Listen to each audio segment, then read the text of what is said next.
The greatest thing was being on stage and having the control,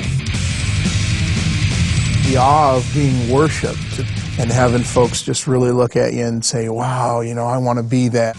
As leader of a heavy metal band, Kirk Martin projected an angry, wild image on stage. And getting just thousands of people to scream profanities, that was the biggest rush for me. Offstage, people just found him mean. I was so filled with hate that I would project that hate at a lot of people. Two of the band members, when we were on the road, just decided they were just sick of me and they couldn't take me anymore. And they actually decided to leave the band. But the message in Kirk's music captured the minds of his young audience. My whole intention was to tell people to believe in yourself, follow your own visions, your own dreams, and crush whoever's in your way. Kirk had no illusions about where his growing success came from. I got on the ground and I clawed the earth. I told Satan, I said, if you give me what I want, if you make me a god, if you give me the women and the drugs and the fame and everything, and you give me the power to crush people, I will serve you until the end of time. Within 2 days, I was offered a recording contract. While Kirk pushed for fame and fortune, he tried to keep a secret bottled up inside. A couple of older boys in the neighborhood started molesting me and sodomizing me when I was probably about 8. It happened more than once, and I never talked about it. I never told anybody about it.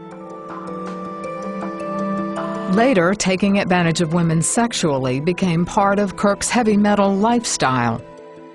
The worst part about my molestation was the fact that I, in turn, went out and violated others. Then, just as he was about to sign the record deal for which he'd sold his soul, he had an encounter with a mysterious stranger. One morning at about 9 o'clock, I went into a small cafe, and this guy came and sat down right across from me. Out of all the places he could have sat, there were plenty of seats open. And immediately I looked at him with this horrible, mean-looking look on my face, and I said, "What's happening, Dad?" And he stopped stirring his coffee again and looked at me right in the face, and he said, "What's happening, Dad?" I jumped across the table and I put my nose right up to his, stared him in the eye, and I just cursed him. I called him every foul thing I could think of. And he said, "God sent me here to tell you that He loves you. And God wants you to know that He was not responsible for the young men that molested you when you were a young child." And the thing that was so mind-blowing about that is He used their names. And He said, "Jesus is waiting for you to turn your face towards home." And I jumped up and chased after him, and he went around the corner of the building, and into thin air he disappeared. Not long after that, Kirk was sleeping in his band's tour bus when it shook violently in the middle of the night. Suddenly, it was like this big, shining spotlight came down from heaven, and the Spirit of God Himself came into the bus. And I didn't know why I hated God so much.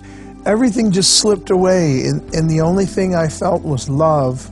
I felt accepted. I felt like I was that little boy again before I got molested. I said, "Jesus, change me or destroy me, because I don't want to be this anymore." I realize now that in the presence of God, sin and hate and ugliness there's no room for it. It has to leave, and all these things began to leave my heart. Kirk cried himself to sleep, and when he woke up the next morning, everything seemed different. The grass was greener, the sky was fluffier, the clouds were beautiful, and I was different. Kirk never signed the contract for the heavy metal record deal. I had everything in my hand, everything I'd ever wanted, just sitting right there, and all of a sudden I didn't want it anymore. And I left everything and never went back. Kirk found a church in his hometown and began to grow as a Christian.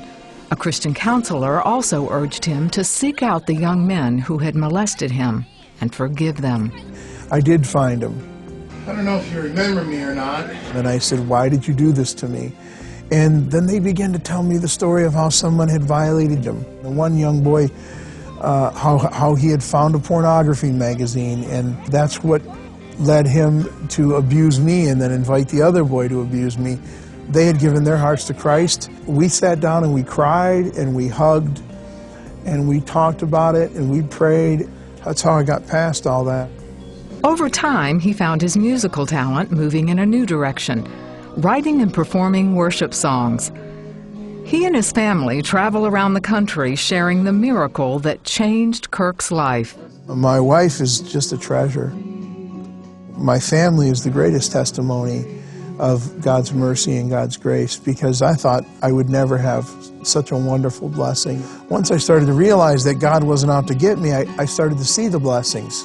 I was addicted to drugs and sex and violence and hatred and used music as a tool to destroy people. And then God turned all that around for His glory.